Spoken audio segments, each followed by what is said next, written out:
We have continued. It's the second phase of the Findlay to Fifth Underground project. It happens to be an overhead component that starts at Marathon Substation where we ended with the underground, and it goes west down the alley, and then it wiggles its way out of Findlay city proper. We have the same robust right-of-way and communication method as we did for the underground project, so any citizen of Findlay or somebody that's on that route can view, register their concerns, and we can address them in the same manner that we did successfully for the underground project. We're hoping to get that finished by July of this year, thereabouts. It's a lot of very tedious work, so we have to have the guys do it safely. So that's actually in here as well. You said there was going to be overhead work on this next phase. Is that correct? Yes, Going sir. from Marathon West, I think you said. Yes, sir. Are those going to be new poles? Yes, sir. And will those be those Herculean poles like we've seen dot the community? Yes. They will be. Yes, sir. They'll be the tall steel galvanized poles. I think they're in the neighborhoods of 70 to 80 feet tall. Yes, sir. And what, 6 feet in diameter or whatever? Well, the large Not quite diameter 6 feet. ones, yeah, the large diameter ones that you see are actually what we call custom poles. They're foundation poles. We go from what's called a dead end to dead end, custom pole to custom pole, and then we string the wire between them.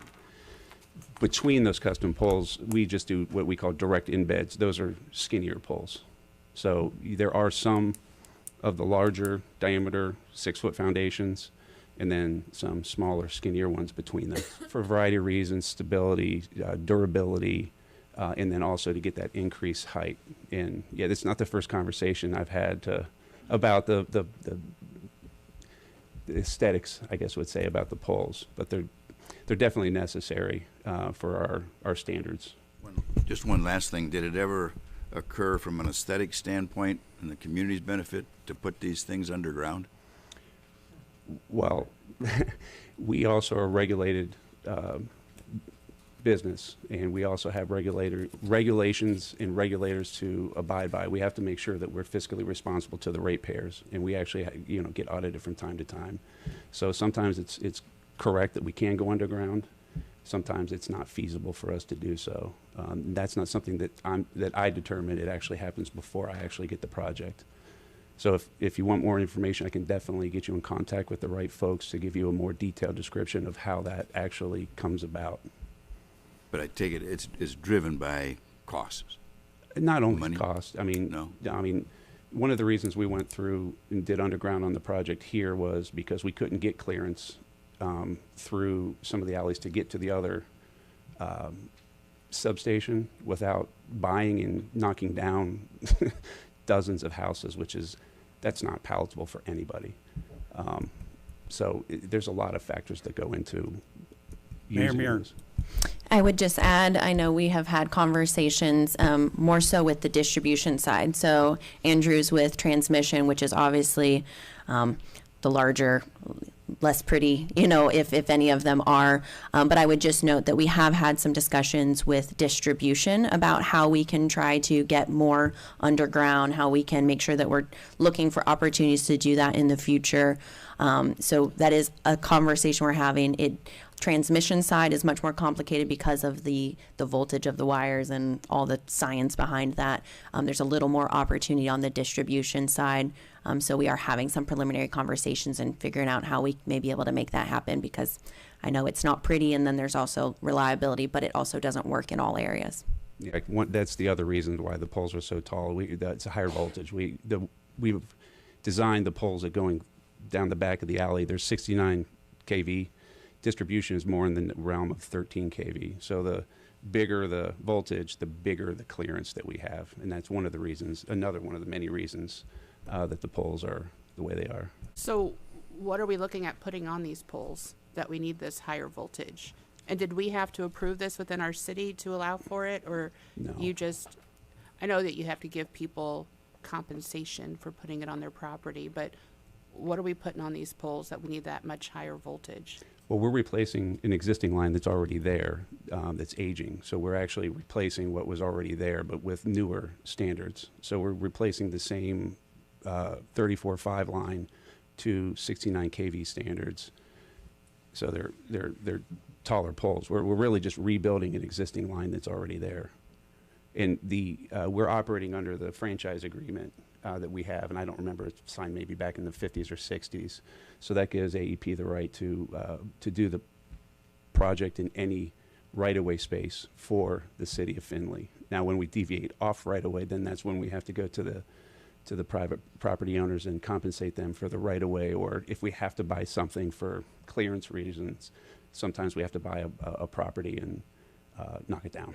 And that's what we tried to avoid with the underground portion of it, yeah. Out in Lakeview, we get taxed pretty good. Now the county is coming in and saying they would like to tax us more to fix the drainage issues in the township, which is the Forest Lake subdivision.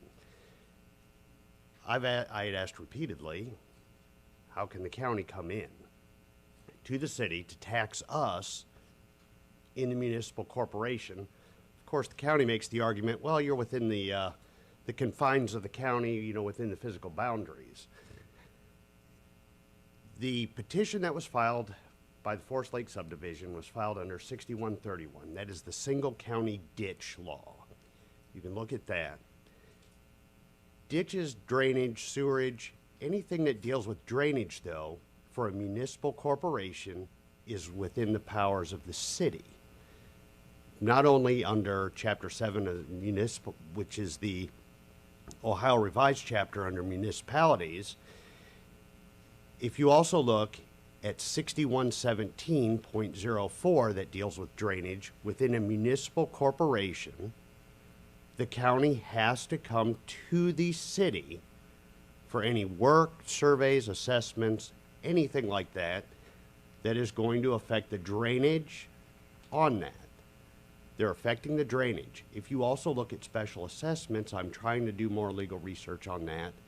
They're assessing us for work in the county. And if I remember, in, I believe it was Putnam County, there was an argument about the community, one of the communities there in the county, the city said, we can't tax our people for improvements in the county. If you also look at the laws that deal with the county engineer, who has crossed that boundary line of the municipal corporation, which would be County Road 237 or Township Road 237, it clearly articulates in Chapter 3, which would be 315 under the engineer's duties, he does not have the authority on anything that deals with drainage inside the municipal corporation without the municipal corporation's approval. It specifically says, Chapter 6117. I've had to fight this on my own. I've sent multiple emails to a few of you and to the mayor, and I've heard nary a word to discuss this with the county, or even file a legal brief, as I've had to take this to court on my own. I'm having to bear the burden for everybody on Brookfield Drive, part of Lakeview Parkway, and a few of those other areas, the roads that are up there, I think that's Brook Clear and stuff, that abut 237 where they're attempting to tax us. I don't understand why I'm the one that has to take the burden. This affects you as you've surrendered without even firing a shot to the county to give them authority that they don't have because there was no legislative approval. In 6131, 6117 both say anytime you cross that municipal line, you are required to have legislative approval of this body. And that's never been done by the county. They've never come over and asked. They've never established a watershed map without the approval of this body. Thank you. Any questions? Yeah, are there any questions or comments? Mr. Niemeyer. You're talking about Muryn Township? Yes, sir. Muryn Township, the municipal county line is there at 237, and basically this side of 237 is the city of Findlay for Lakeview. It goes up north, but there's, I can't remember the little township road just north of us, that's in the township. But that entire Lakeview subdivision is within the city. Mayor Muryn Muryn. Township starts at 237 and heads east. Mr. Hawley, I know we had exchanged emails previously. You had concerns with some information on the auditor's website as well as on taxation. I'm happy to follow up with you to try to work through the specific language you're referencing. However, I am very confident that the county engineer is following the appropriate state process for that.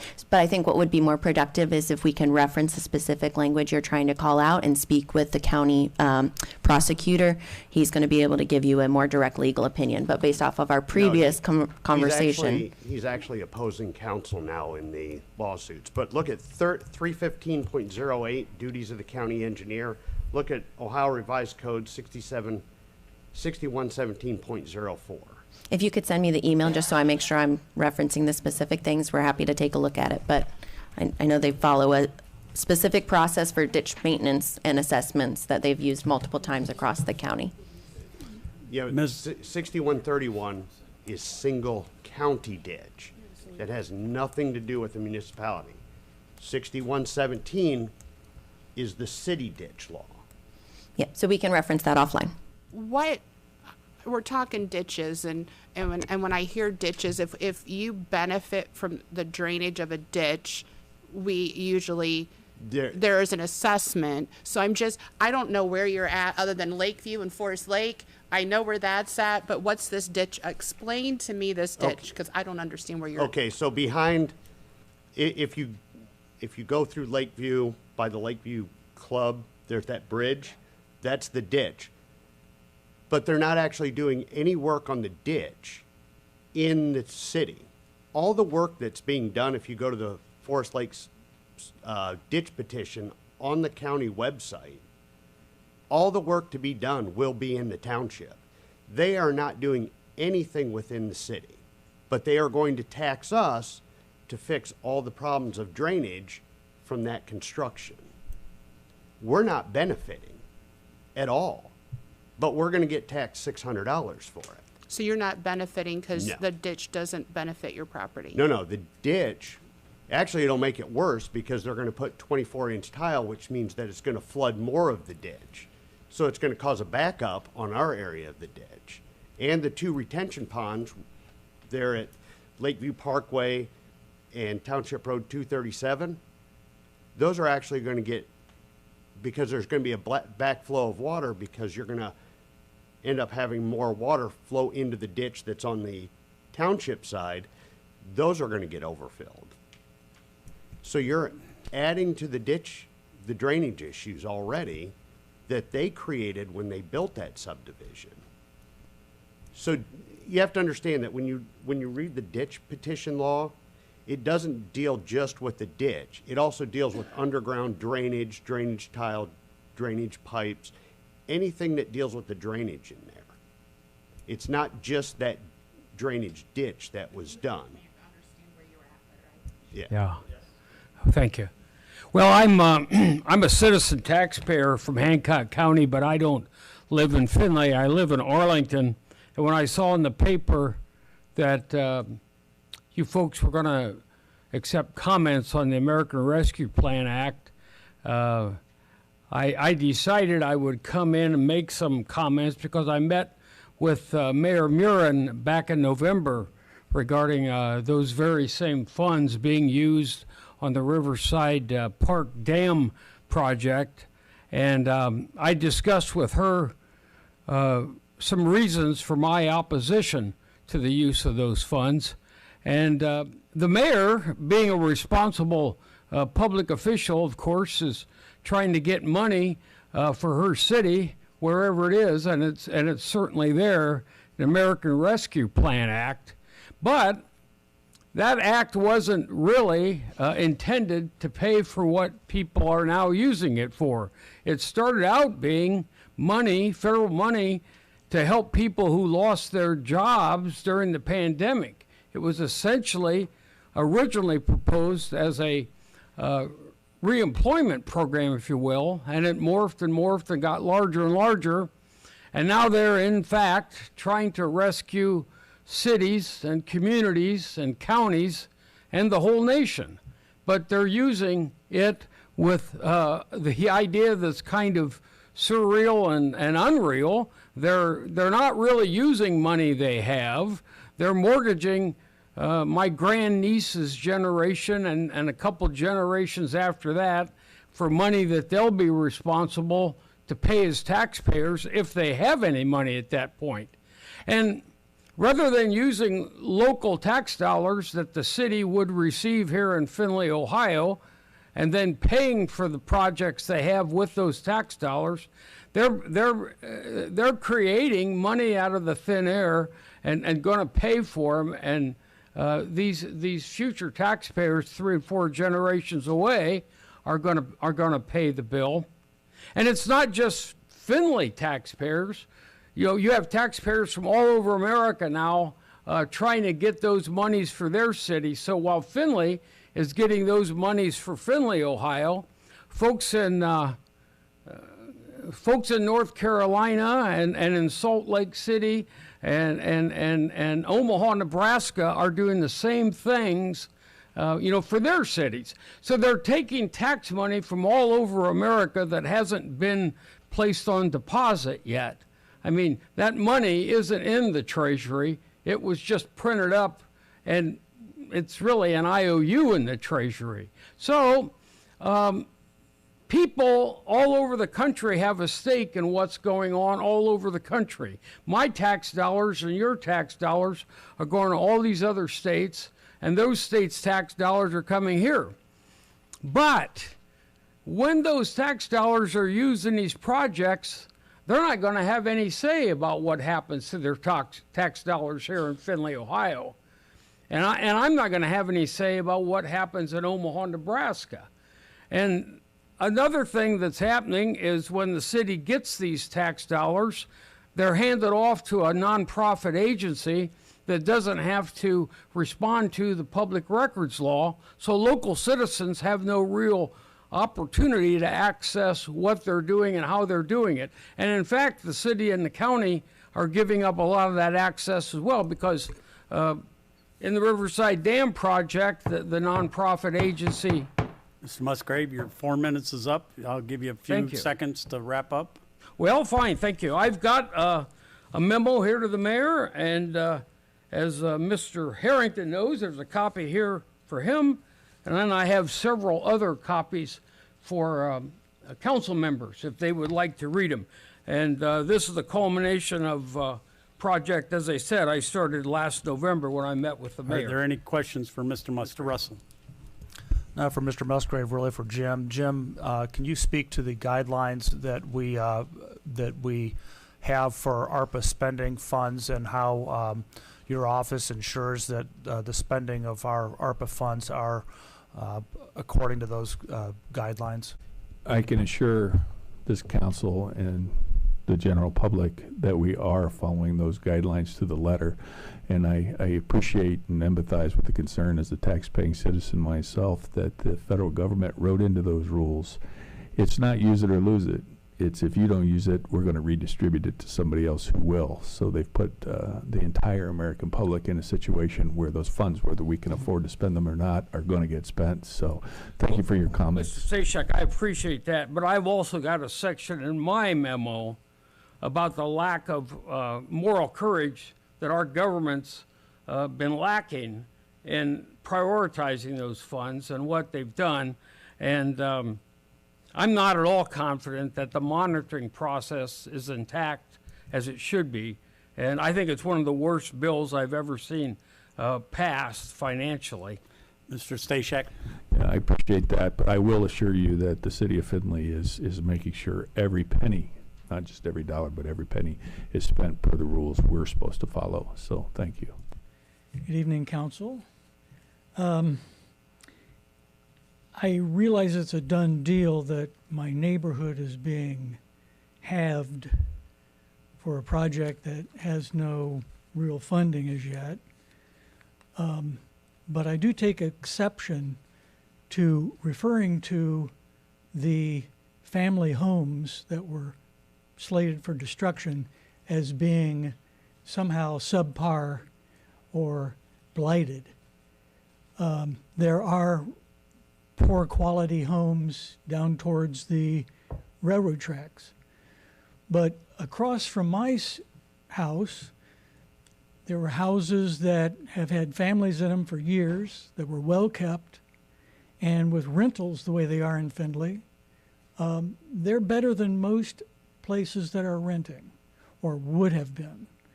I understand now that they are slated and to be gone. So my question is, what happens now? Let's say someone comes in and they're all taken away, and there's a big grassy spot there, which I assume if you don't have money to build, that's what it'll end up being. But as my front porch now looks out upon this scene, I'm wondering, are there going to be trees? Is it going to be landscaped? Will it actually benefit my neighborhood when people drive down? Or will my property values be impacted by a project that has no determination at this point that it'll take place? And then the other question is, let's say it does take place and there's a sea of blacktop. Where does all this water go running off of the blacktop into the street right in front of me? We are just outside a area of flood. We have had water come up East Hardin Street, inundating Grand.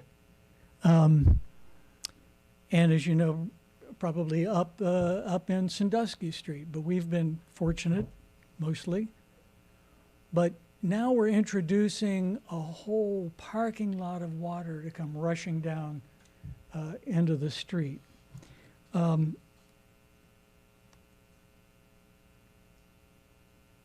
When will the YMCA produce a plan that citizens like myself who live in this area that's being sliced in half, when will they produce something that allows us to see what this plan is and what their ideas of remediation is? And is the projected new building actually designed well? I've heard that it's going to be shoved back towards the railroad area there and parking lot go forward towards Marathon.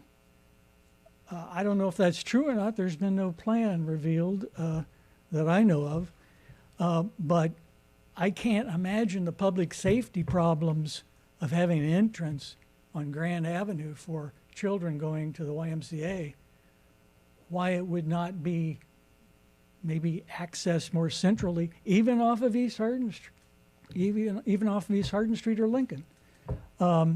Something that ties maybe the area together rather than splits it apart. Thank you. That's about it. All right, are there any questions? Mayor Muryn would like to comment. I would just state that I think it would be wise for you to reach out to the YMCA. This, is not property that the city owns. They will have to comply with the City Planning Commission. They would have to work through that process, but I think they would be happy to go over what plans they do have in place at this point to discuss that. But City Council doesn't control that at this point in time. We were working through a process that was open to the community at large, and they worked through the appropriate process. And that's kind of our purview at this point in time. So if you don't have a contact, feel free to reach out. I know the CEO is Stephanie Parsons, and I think that they'd be happy to meet with you to provide a little more information. When does the city become involved in a project this size? Ms. Mayor? Each project's a little bit different of when somebody wants to reach out based off of the specific project needs.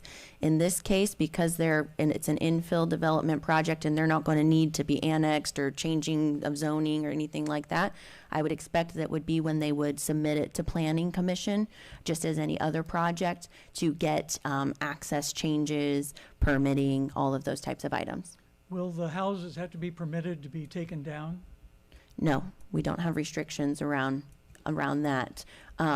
You know, outside of the fact that if they choose to accept the grant agreement, then we will have a time frame in which the money will be spent and the work would be done.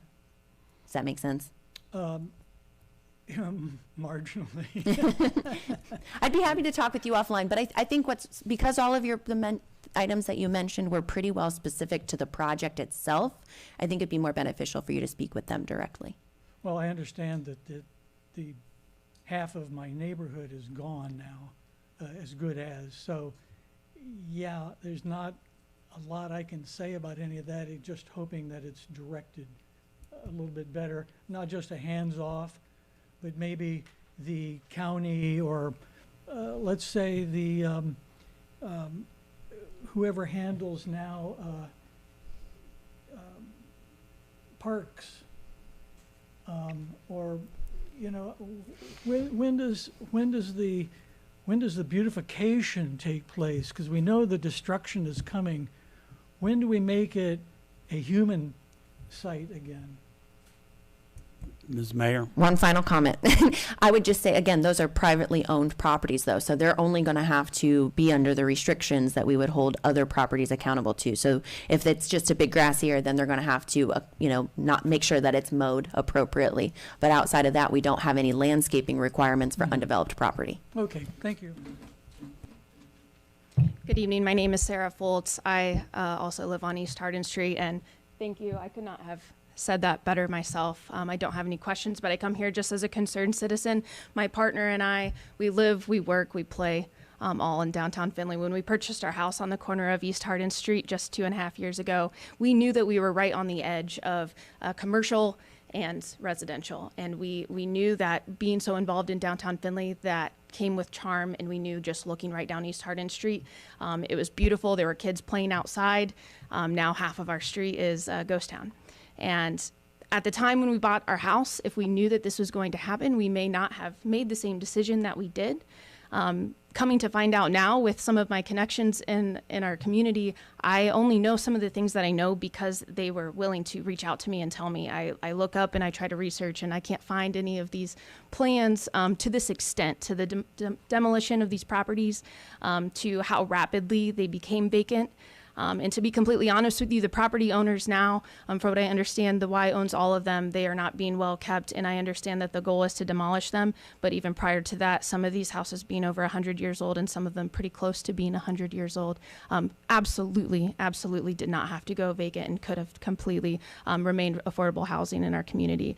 The fact that City Council has approved hundreds of thousands of dollars to help demolish these and effectively bring gentrification right across some of these historic homes is really, really concerning to me.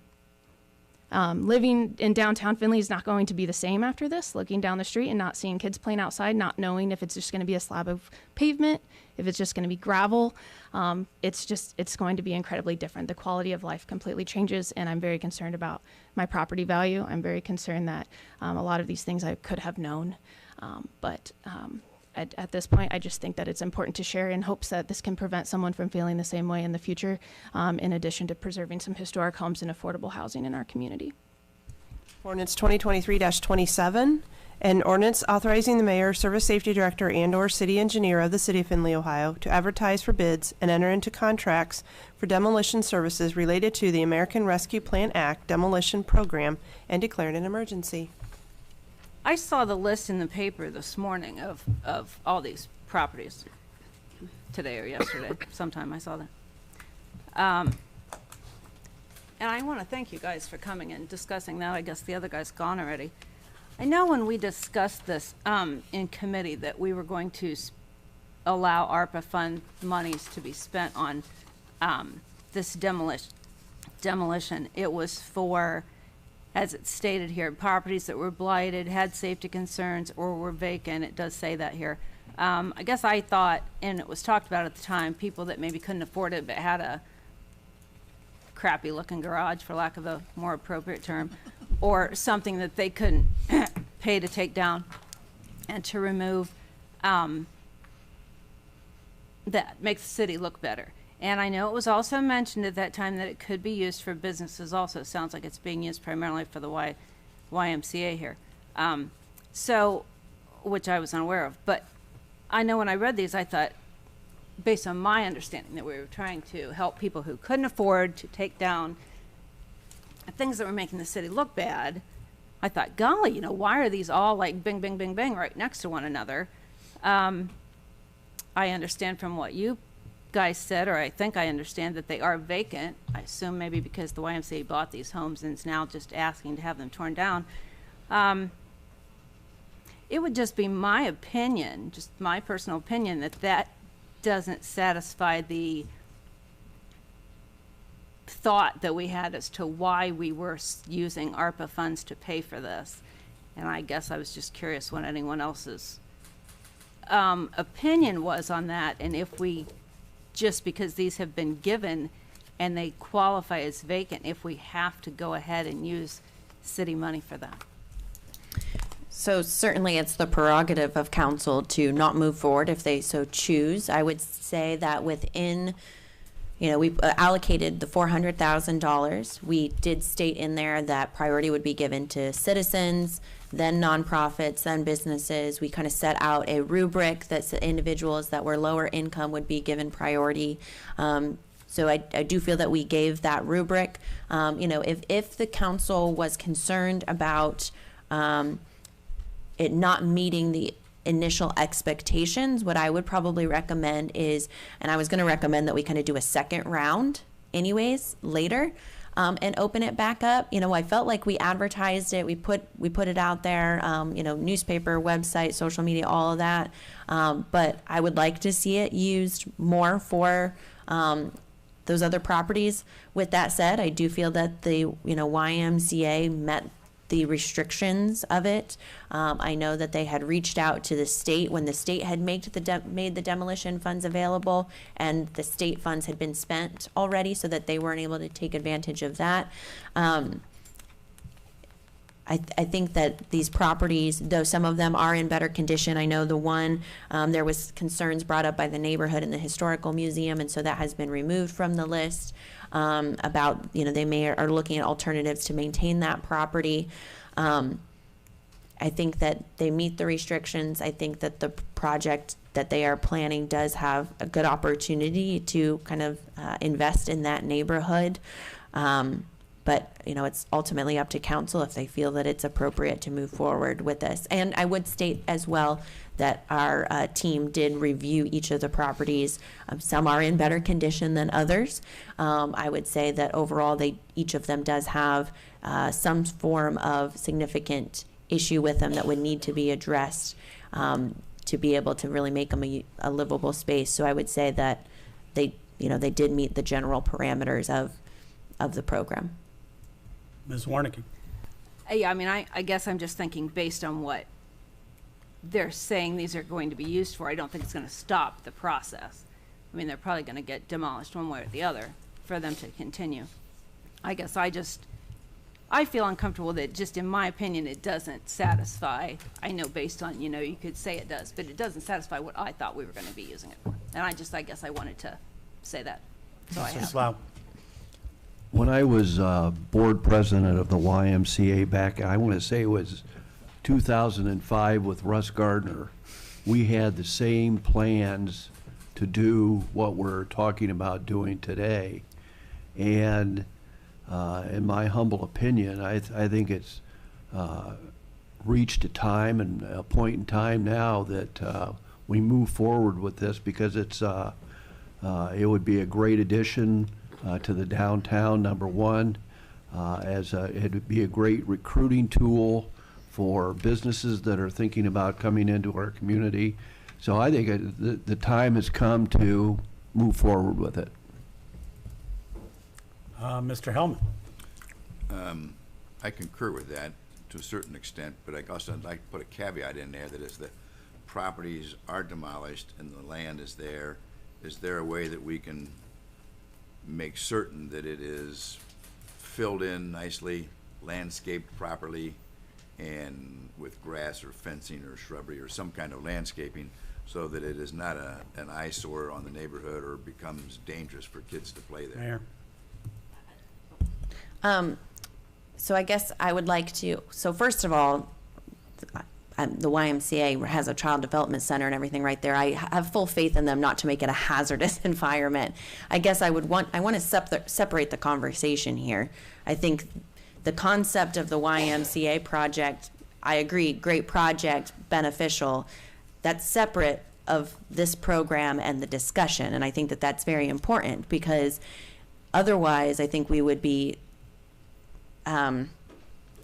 inappropriately treating the YMCA different than any other applicant just because we're aware that they are using it for a future use, which I think ultimately was part of the goal, right? We want to clean up properties so that they can be yet better utilized or cleaned up in our community. Would I rather see it be, 20 buildings that are in rough shape, in sporadically through neighborhoods cleaned up? Yes, I would love that, and I think we should open it up again and see if we get more. But do I think that it also serves the purpose and intent overall of the program when we established it? And did they meet the standards that we put in place to get funded? I think it would be a totally different conversation if we had $600,000 worth of applicants and we were prioritizing them over other projects. But I think that overall they met the standards and the purpose. Mr. Greeno. The 404 East Lincoln, I know that was withdrawn because of historical content. Do we know if any of these other homes have any historical significance? Yes. That's the word I was looking for. Well, yes. So because these funds are ultimately federal funds, Section 106 reviews have been completed by Hancock Regional Planning Commission.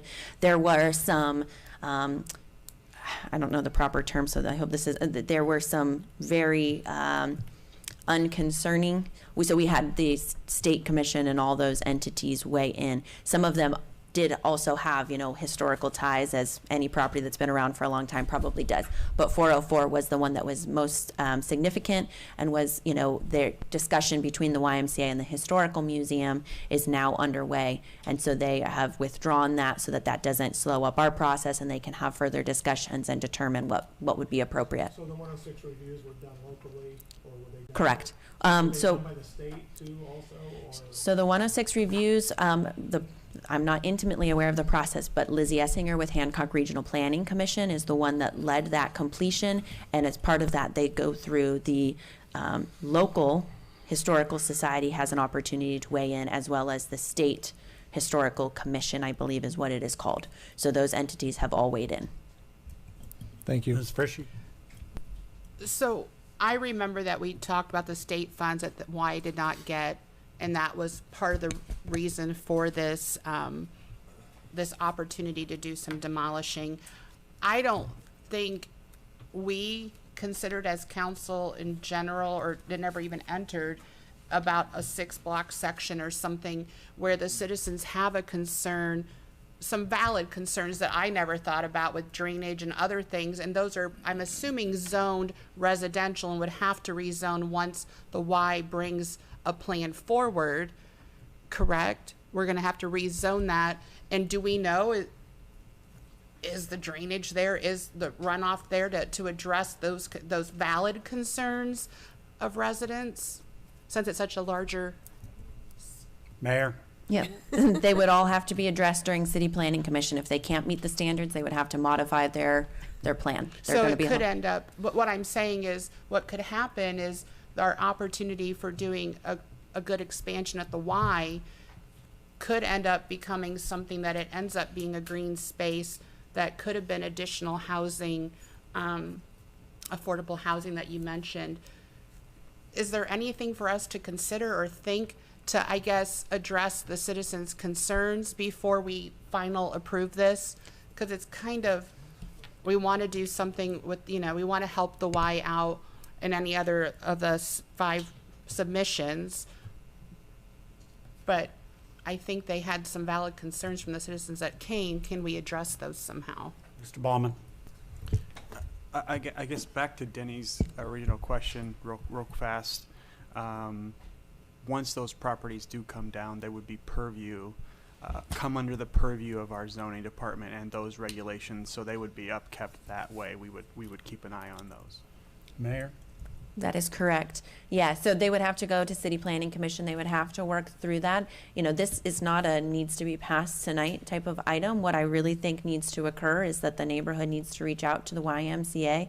This is between property owners, and I think then if the YMCA is willing to share more publicly with council their plans, I think that that would be appropriate.